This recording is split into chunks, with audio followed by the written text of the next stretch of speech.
Hello. Hello. हाँ जी, good afternoon. जी जी दीपक, afternoon. आप ठीक हैं? जी ठीक है। दीपक सर, ये थोड़ा सा मुझे आपसे स्टेटस जानना था। केस का कोई लड़ाई झगड़ा हुआ सलाड़ में, कुछ लड़कों को कोई केस हथियारों से भी मारा गया। एक नाम है रोशन नाम, लड़के का नाम है। आप बताओगे क्या है इसका status? नहीं, तेज हथियार तो चले नहीं, और डंडे शंडे और देशवा के डंडों से मारा। इसमें रोशन वाली पार्टी ने मारा, दूसरी पार्टी की उसमें एफआईआर लगी हुई है। अच्छा, उन्होंने लगाई है दूसरी पार्टी। रोशन को जो चोटें वगैरह लगी है उसका लगा है, उसकी तरफ से लगी है एफआईआर? नहीं, अभी इन्वेस्टिगेशन चल रही है। एक मिनट सर, एक मिनट प्लीज। देखिए, जो आपका काम है, मैं आपके काम को तो नहीं वो कुछ कह सकती, पर हाँ, जहाँ मेरा काम है एक पत्रकार होने के नाते आपसे जानना भी, क्योंकि कल को मैं स्टोरी कर लूँ, कल को आप बोलोगे मैं पूछा नहीं। मैं ये कह रही हूँ, उसको भी गंभीर चोटें आई हैं, लड़के को, रोशन को। जब भी कहीं दो जगह लड़ाई होती है तो काउंटर पर्चे लगते हैं ना दोनों के। जी ये मेरे से बेटर तो आप जानते हो, तो उसका पर्चा क्यों नहीं बिल्कुल। था उस रोशन का? पर्चा तो तब लगता है ना वो मैडम पता, जी, मैं जब गया बता था, आता मैं है। गया था। नहीं सर, उसका उसकी हालत देखो ना आप, उसकी बाजू हाँ, टूटी तो हुई थी। उसके चल रही है ना इन्वेस्टिगेशन उसमें। वो अगर वो आएगी उनकी तरफ से भी तो वो कार्रवाई हो जाएगी। हम थोड़ी मना वो कर रहे कहता हैं, मैं लेकिन गया फिलहाल था, तो उन्होंने उल्टा नहीं लिया, उन्होंने कहा तेरे को अंदर डालेंगे।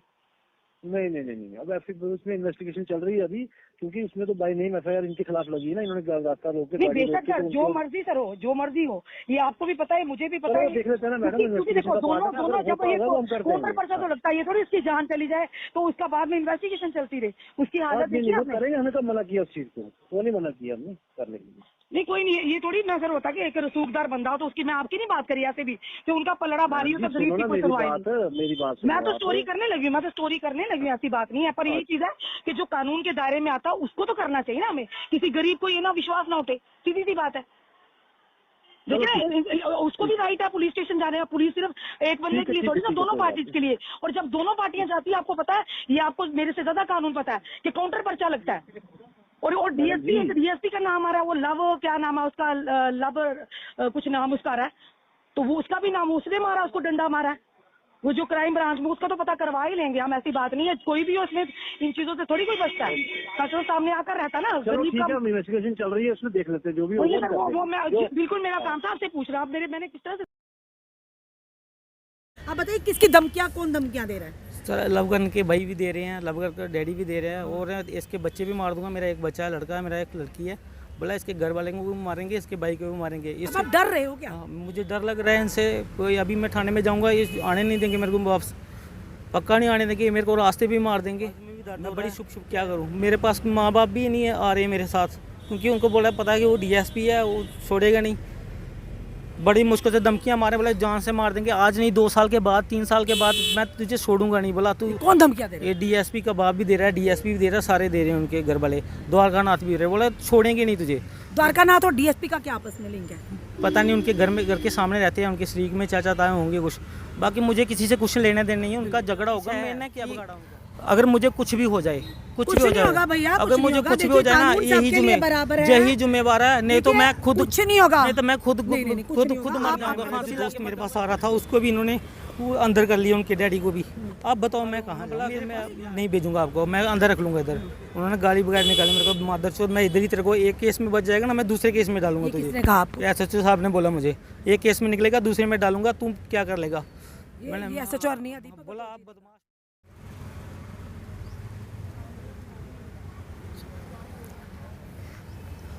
नमस्कार, दैनिक शिव टाइम में आप सबका स्वागत है।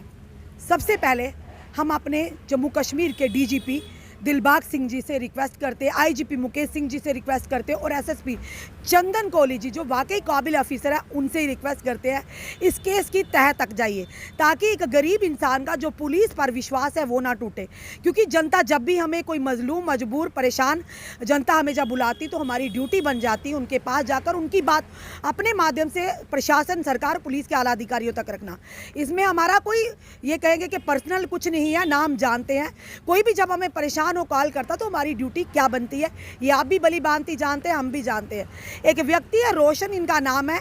ये गरीब घर से ताल्लुक़ रखता है, इलेक्ट्रिशियन का काम करता है, और सर यानी अरनिया के सलाड़ इलाके का रहने वाला है। अब जो ये दुर्दशा देख रहे हैं, ये क्यों हुई, किसने की, इन्हीं की ज़ुबानी सुनाएंगे। पर हाँ, बीच में हम एक ऑडियो भी आपको सुनाएंगे जो कि एसएचओ जो दीपक कटोच जी है अरनिया के, उनसे मेरी बात हुई। आप भी जानते हैं, जो भी इस समय कानून को जानने वाले लोग हैं, पुलिस के आला अधिकारी, जब भी दो ग्रुप्स में, चाहे वो कोई भी हो, जब लड़ाई झगड़ा होता तो उसमें काउंटर पर्चा लगता है, काउंटर कंप्लेंट्स की जाती है। पर सवाल बड़ा ये है कि जिसे मारा पीटा गया वो यहाँ पर दर बदर के धक्के खा रहा, अपनी जान बचा रहा है, पर दूसरी पार्टी जाके पुलिस स्टेशन बैठ जाती है।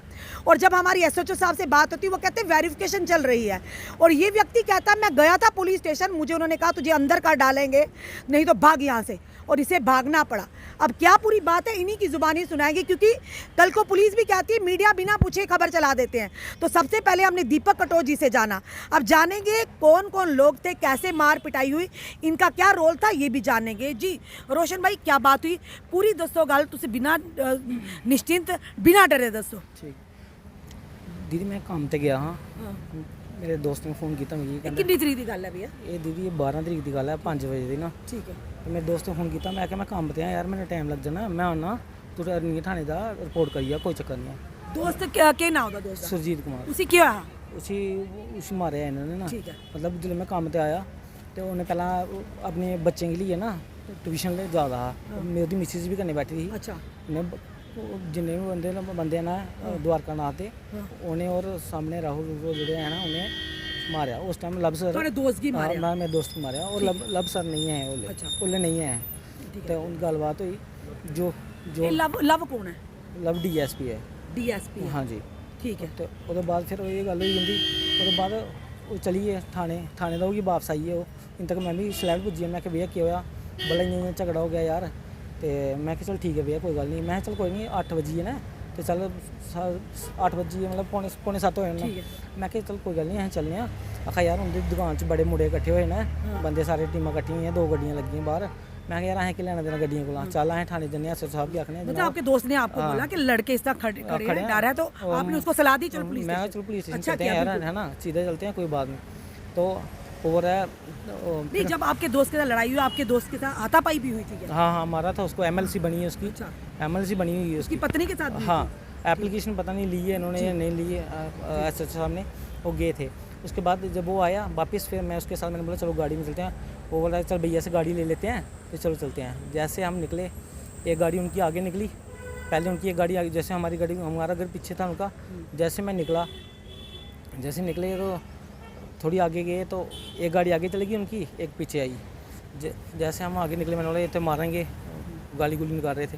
मैंने बोला गाँव में ही रोकते हैं, उनकी गाड़ी आगे थी, हमने आगे गाड़ी निकालने की कोशिश की, मतलब उन्होंने मारने की कोशिश। मैंने रुक जा, कुछ नहीं होगा, गाँव में है, अब बाहर होंगे तो ये मार देंगे। मैंने रुक, इधर ही रुक जा। उधर रुके, जैसे रुके उन्होंने बड़ी बड़ी लाठियों से मारना स्टार्ट कर दिया।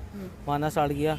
किन किन्होंने मारा जब गाड़ियाँ रुकी? आपने देखा कितनी गाड़ियाँ थी? द्वारका नाथ, राहुल और अपना सुनील ऐसा ही कुछ नाम है। तो और इसके साथ और उनके डीएसपी साहब के डैडी भी थे, हरदयाल सिंह। तो वो सभी निकले। डीएसपी साहब भी थे वहाँ पे? डीएसपी तब नहीं थे। ठीक है। और जैसे बाहर निकले मारना स्टार्ट हो गए, तो फिर वो भी निकला। जैसे बाहर निकले, शीशे उसे तोड़ दिए उन्होंने। जैसे बाहर निकले तो मैंने बोला यार रहने दो क्यों मार रहे हो, मतलब बात तो बताओ, हम तो थाने जा रहे हैं। उसने बात किसी ने नहीं सुनी, बस मारना स्टार्ट कर दिया। जैसे वो दोस्त को भी नीचे मारा हुआ था, मारने लगे थे। मैंने उसको बोला कि नहीं, पीछे से गाड़ी आई एक, उसमें से लबसर निकले और उनके साथ 3 4 5 लड़के और थे। देखा था आपने? मैंने मैं आंखों से देखा था मैंने। जैसे झूठ नहीं बोलना, जो सच है वही झूठ नहीं होगा। जैसे एक ऑफिसर पर आप इल्जाम लगा रहे हैं। मैं लगाऊंगा, कोई बात नहीं, जिसने मारा है उसी पे लगाऊंगा। बाकी उसका द्वार के नाथ भाई ने इधर मारा मेरी बाजू पे, जैसे बाजू पे मारे, पीछे लबसर ने मेरे सिर में मारा। उसके बाद मुझे पता नहीं मैं कहाँ हूँ, मैं गिर गया हूँ या भाग गया हूँ या क्या किया, मुझे कुछ को पता नहीं है। और मुझे 2 घंटे के बाद वो वीडियो जो हमारे पास है, हम अपनी जनता को दिखा नहीं पाएंगे, ब्लर जरूर करेंगे, क्योंकि वो वीडियो में सिर्फ खून से लथपथ ये व्यक्ति है। पता नहीं कैसे बचा, हम भी भगवान का कोई करिश्मा करते हैं कि कैसे ये बचा। फिर उसके बाद क्या हुआ? उसके बाद उनके लड़के गाड़ियाँ लेके घूम रहे थे, मोटरसाइकिल लेके घूम रहे थे। तो मुझे खुद पता नहीं, मैं 2 घंटे के बाद मुझे वो होश आई। जैसे आई तो मैं देखा, मैं ऐसे खेत में पड़ा हुआ था। तो आपका दोस्त कहाँ था? दोस्त का मुझे पता नहीं, मुझे उस दिन से मिला ही नहीं है। अच्छा, आपका भी नहीं पता कहाँ थे? आप पड़े हुए खेत में? हाँ। उसके बाद मैं भाग गया, फिर वहाँ से निकला, फिर मैं चला गया बिश्नाह। मैंने लड़के को बोला तू बिश्नाह पहुँच, एक दोस्त था मेरा, उसको बोला मैंने तू बिश्नाह पहुँच, ऐसे तू मेरे साथ रहेगा तो लड़ाई में तू आ जाएगा, तू मुझे लेके जाएगा, तेरा नाम भी आ जाएगा, तू उधर पहुँच। मैं बिश्नाह पहुँचता हूँ। मैं बिश्नाह पहुँचा, मतलब उसी तरह खून में लत पता हाँ मैं उससे पैदल ही गया, मेरे पास गाड़ी भी नहीं था। मैं कम से कम 8 बजे की लड़ाई हुई थी, लेकिन मैं पहुंचा उधर आप बिश्नाह पुलिस स्टेशन उधर आप हॉस्पिटल में हॉस्पिटल में 12-1 बजे पहुंचा होगा, मुझे टाइम का कुछ पता नहीं है। वैसे उधर पहुंचा, उन्होंने उधर रखा, मेरे को इतनी दर्द हो रही थी मुझे कुछ खुद नहीं पता। उसके बाद मुझे होश नहीं है, उसके बाद सीधा इधर उन्होंने किया होगा रेफ़र, इधर रेफ़र किया, मुझे इधर भी कुछ पता नहीं है क्या हो रहा है। तो इंजेक्शन वगैरह लगे, टाँके नोके वगैरह, मेरे दोस्त ने सारा खर्चा। कितने स्टिचेस लगे आपको? मेरे ख्याल से 8-10 होंगे। बड़ी बुरी तरह से मारा? किस चीज़ से मारा था ये? मेरे ख्याल से टोका था उसके पास, लोहे की कोई चीज़ थी जिससे मारा हुआ है। ये बड़ी बुरी तरह से मारा हो, बाजू पे? बाजू पे भी लगी हुई है, ठीक है। लेकिन मेरा कसूर क्या था मुझे पता, अब बताने मुझे। आप गए वहाँ पर बिश्नाह हॉस्पिटल, उसके बाद? बिश्नाह हॉस्पिटल गए ना जब, उसके बाद मुझे कुछ खुद नहीं पता मैं कहाँ था। उसके बाद उन्होंने रेफ़र किया होगा, मेरे दोस्त ने मुझे लाया होगा यहाँ तक, ठीक है। वो बात होगी, ट्रीटमेंट चला, सब कुछ हुआ। उसके बाद जब मुझे थोड़ी होश आई ना, तो मैंने उस दोस्त को बोला क्या चक्कर है। कहता यार कोई आ नहीं रहा है, बोल रहा है कि मैं जो कोई नहीं आएगा इधर। मैं क्यों नहीं आ रहा है, मैं दोस्त क्यों नहीं आ रहा है। बोला कोई बात नहीं, देख लेते, मैं इधर ही हूँ तेरे पास। मैंने बोला ठीक है।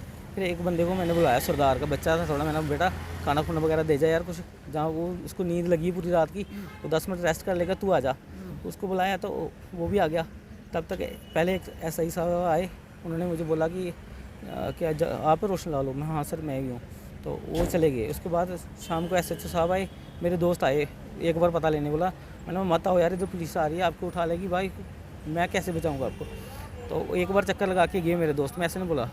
सुजीत भी आया था, सारे आए थे, एक बार चक्कर लगा के गए, ठीक है। उसी वक्त SHO साहब आगे गए, 1 घंटे बाद, आधे घंटे बाद उन्होंने बोला कि आप उधर आओ थाने में, फिर उधर देना आप अपना। कौन से SHO? दीपक टकोच। हाँ नहीं आके। तो उन्होंने बोला आप थाने में आके मिलो मुझसे, बाकी देख लेंगे, उधर ही देखेंगे। मैंने सर मेरा बयान वगैरह कुछ नहीं लेना। बोला कोई बात नहीं, आप ठीक हो, डिस्चार्ज होके आ जाना। शाम को उन्होंने मेरा डिस्चार्ज कर दिया, मुझे खुद नहीं पता, इन्होंने खुद किया जहाँ करवाया। जैसे मैं घर पहुँचा, मतलब यहाँ से निकला, घर तो गया ही नहीं है, रास्ते में ही रुका, मेरी दर्द हो रही थी। मैं लड़कों को बोला आप जाओ भाई, तो SHO साहब उनको भी बोला आप ही थाने आना, जो खाना देने आया उनको भी बोला कि आप थाने में आना। सुनील को बोला, और उसको आपका मेडिकल नहीं करवाया? पुलिस नहीं भेजी आपके पास? नहीं भेजी। तो फिर किस तरह से मेडिकल, बताइए ना अपना मेडिकल बताइए, अगर हुआ तो। मेडिकल हुआ है, MLC हुआ तो बताइए ना। तो ये किसने करवाया फिर MLC आपका? ये बिश्नाह जब रुके थे ना, उन्होंने मेरे ख्याल कराया होगा। बिश्नाह पुलिस वालों ने कराया? हाँ, उन्होंने MLC नंबर इस पे लिखा होगा, जो भी होगा। ये आप देखिए ज़रा, MLC नंबर है 2071, ये है, ठीक है। फिर आप आपको कोई उसके बाद मैं SHO साहब बोले रात को ही आ जाना आप। मैंने कहा रात को सब कैसे आऊँगा? आपकी इतनी गंभीर हालत थी तो उन्होंने ये नहीं कहा कि आप ट्रीटमेंट करवाना? और मैं हाँ, मुझे ये भी नहीं पता कि मेरे पास कोई लड़का ही नहीं था, मैंने रात को कैसे आना था? तो मेरे पास कोई लड़का ही नहीं था, तो मैंने जो लड़के थे वो डर गए बेचारे, वो अपने घर भी ही नहीं गए। ये चीज़ बताओ, आपने अपनी कंप्लेन दी थी जो आपको इस तरह से चोटें आई? मैं बताता हूँ। जो लड़का मेरे साथ आया ना, खाना देने आया था सरदार, वो घर पे नहीं पहुंचा, सुनील भी नहीं पहुंचा, मुझे खुद नहीं पता वो कहाँ गए।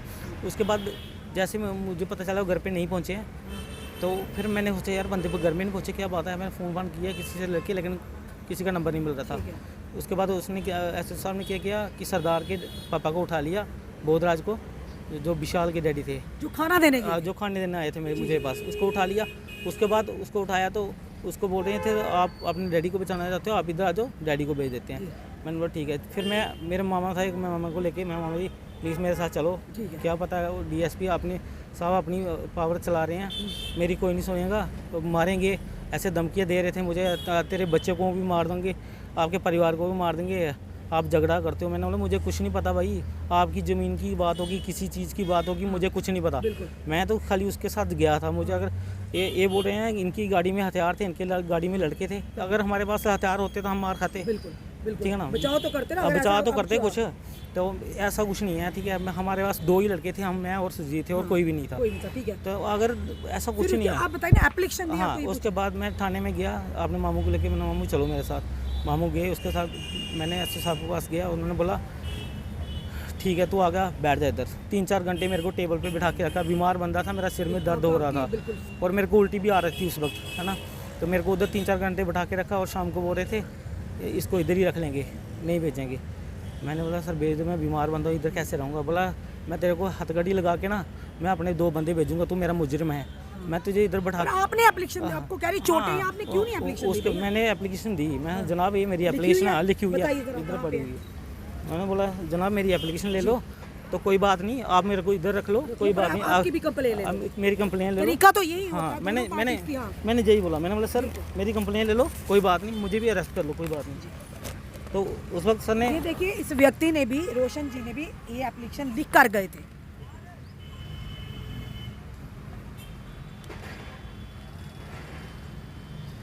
ये to the incharge police station Arnia को दी हुई है और ये इनकी एप्लीकेशन नहीं ली गई। ये कौन से कानून में आता है, ये आप लोग भी देख रहे हैं, जो आला अधिकारी पुलिस के देख रहे हैं, जो कानून ला नोइंग है वो भी देख रहे हैं। ये देखिए यहाँ पर इस व्यक्ति का भी राइट था, और देखिए आप खुद बताइए, ये इसकी हालत देखिए, तो क्या इसका अधिकार नहीं था? पुलिस स्टेशन वाले, पुलिस इंचार्ज, चौकी इंचार्ज, जो कि थाना इंचार्ज थे, वो इनकी भी एप्लीकेशन लेते। हमेशा ऐसा ही होता है, जब दो ग्रुप्स में किसी भी तरह से लड़ाई होती है तो दोनों का काउंटर पर्चा लगता है। फिर जब आपने एप्लीकेशन दी, उन्होंने क्या कहा? उन्होंने बोला कि ये एप्लीकेशन नहीं लगेगी, आपके घर का कोई नहीं आया। मैंने बोला धमकियाँ इतनी बज रही हैं, मेरे घर वाले, मेरे माँ बाप, मेरे भाई, कोई पता नहीं आया, मेरा कोई नहीं आया। मेरा जो दोस्त मेरे पास आ रहा था उसको भी इन्होंने वो अंदर कर लिया, उनके डैडी को भी। अब बताओ मैं कहाँ जाऊँ, मेरे पास क्या है? एप्लीकेशन दी जब उन्होंने कहा नहीं लेनी, उसके बाद कैसे बाहर आए? उसके बाद उन्होंने बोला कि मैं नहीं भेजूंगा आपको, मैं अंदर रख लूँगा इधर। उन्होंने गाली बगैर निकाली मेरे को, मादरचोद मैं इधर ही तेरे को एक केस में बच जाएगा ना, मैं दूसरे केस में डालूंगा तुझे। किसने कहा आपको? एसएचओ साहब ने बोला मुझे, एक केस में निकलेगा दूसरे में डालूंगा, तुम क्या कर लेगा? ये एसएचओ अरनिया दीपक बोला आप बदमाश पार्टी हो जी। अब बोला, उन्होंने मेरे को एक फ़ोटो दिखाया जिसमें हमारे घर में पार्टी थी, तो उधर बैठ के ड्रिंक वगैरह कुछ कर रहे थे छोटी घर के अंदर? हाँ, अपने घर के अंदर। हमारे उस पार्टी का इस केस के साथ क्या लेना? तो वो मेरे को फोटो दिखा रहे हैं कि दूसरी पार्टी ने बताया होगा ना कि ऐसे पार्टी हमारे घर में है, फेसबुक में फोटो डाला हुआ है, ऐसा कोई बात नहीं है। और बैठ के उधर एंजॉय कर रहे थे सारे, और छोटे लड़के जो थे वो कोल्ड ड्रिंक पी रहे थे गिलास में। ये बोल रहे थे नहीं, छोटे लड़के गिलास वो नहीं पी रहे थे, ड्रिंक ही कर रहे थे। तो मैंने बोला ठीक है सर। पर्सनल लाइफ से आपकी क्या लेना देना? आप तो कानून के दायरे में अगर रखना है तो दोनों को रखो तो ना। उसके बाद उन्होंने बोला, उसके बाद मुझे धमकियाँ आ रही हैं, अगर तू मानेगा नहीं, अगर तू थाने आया ना तो तेरे को ये रख लेंगे, इधर छोड़ेंगे कौन धमकियां दे रही है? साफ बताइए मीडिया में। आपको डरने की जरूरत नहीं है, हम हमेशा उस मजलूम हर एक उसी आपकी पर्सनल लाइफ क्या, हमें उससे कोई लेना देना नहीं। पर हाँ, जहाँ पर कानून के दायरे में आप भी आते, आपको भी हक मदद है करने का, लेने का हक है, तो दूसरी पार्टी को भी है। आप बताइए किसकी धमकियाँ, कौन धमकियाँ दे रहा है? सर लवगन के भाई भी दे रहे हैं, लवगन का डैडी भी दे रहे हैं, और इसके बच्चे भी मार दूंगा। मेरा एक बच्चा है, लड़का है, मेरा एक लड़की है। बोला इसके घर वाले को भी मारेंगे, इसके भाई को भी मारेंगे। अब आप डर रहे हो क्या? मुझे डर लग रहा है इनसे। कोई अभी मैं थाने में जाऊंगा, ये आने नहीं देंगे मेरे को वापस, पक्का नहीं आने देंगे। मेरे को रास्ते भी मार देंगे। मैं बड़ी छुप के आया हूँ, मेरे पास कोई बंदा नहीं है। मैं रात को भी हॉस्पिटल बिछना दिखाने आया था, मेरे पास अभी उसकी बिछना की भी पर्ची पड़ी हुई है। अभी मैं इधर देखो चेकअप करवाने आया हूँ, देखता हूँ अगर ये रखेंगे तो इधर आऊँगा। सिर में दर्द हो रहा है, बाजू में भी दर्द हो रहा है, क्या करूँ? मेरे पास माँ बाप भी नहीं आ रहे मेरे साथ, क्योंकि उनको बोला पता है कि वो डीएसपी है, वो छोड़ेगा नहीं। बड़ी मुश्किल से धमकियाँ मारे, बोला जान से मार देंगे, आज नहीं 2 साल के बाद, 3 साल के बाद मैं तुझे छोड़ूंगा नहीं। बोला तू कौन धमकियाँ दे रहा है? ये डीएसपी का बाप भी दे रहा है, डीएसपी भी दे रहा है, सारे दे रहे हैं उनके घर वाले, द्वारका नाथ भी दे रहे हैं। बोला छोड़ेंगे नहीं तुझे। द्वारका नाथ और डीएसपी का क्या आपस में लिंक है? पता नहीं, उनके घर के सामने रहते हैं, उनके शरीक में चाचा ताए होंगे कुछ। बाकी मुझे किसी से कुछ लेने देने नहीं है, उनका झगड़ा होगा, मैंने क्या बिगाड़ा उनका? मुझे क्यों बार बार धमकी? पहले भी देते थे, आज नहीं है। वो बोलते हैं इसका साथ छोड़ दे तू सुरजीत का। मैंने बोला यार मेरा दजार दोस्त है, मैंने उसके साथ कहाँ आ रहा हूँ? अगर आपकी कोई बात होगी, मुझे कुछ पता नहीं, मैं उसमें कुछ नहीं लेना, मैंने कोई हिस्सा थोड़ी लेना उसमें से। तो ऐसी कोई बात नहीं है। प्लीज़ मेरी रिक्वेस्ट है अफसर साहब से, बड़े बड़े जो भी हैं। इनका कहना है अगर मेरे जान का खतरा है, मुझे कुछ भी होता है, जिन लोगों ने मुझे धमकियाँ दी हैं, आप उनको क्या कहना चाहेंगे? पुलिस के आला अधिकारी आपको देख रहे हो, क्या कहना चाहोगे?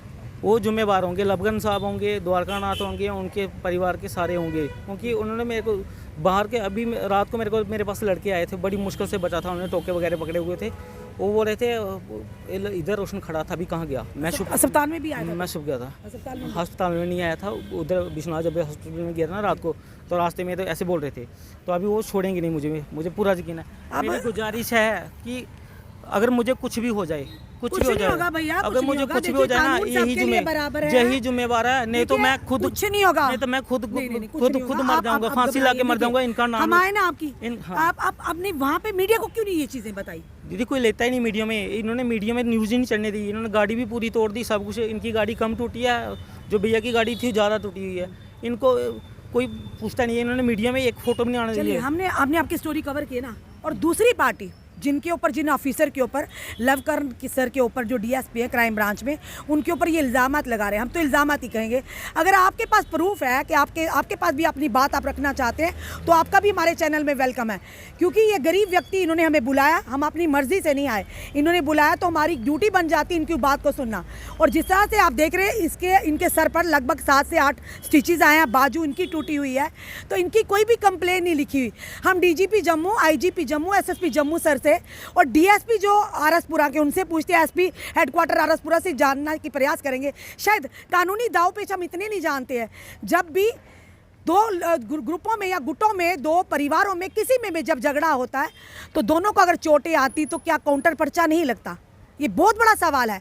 अगर उस पार्टी का काउंटर अगर उनका पर्चा लगा तो ये गरीब कहाँ जाता? चोटें तो उस दूसरी उनकी पार्टी, उनको भी लगी हुई है कि नहीं? उनको पता नहीं, मुझे, मैं तब भी शोर था, मुझे कुछ नहीं पता। पर सवाल यह कि इन्होंने कहा कि मैं जब अरनिया पुलिस स्टेशन में गया, मेरी देखो एप्लीकेशन इसके पास है, कोई झूठ नहीं है, मेरी एप्लीकेशन नहीं ली गई।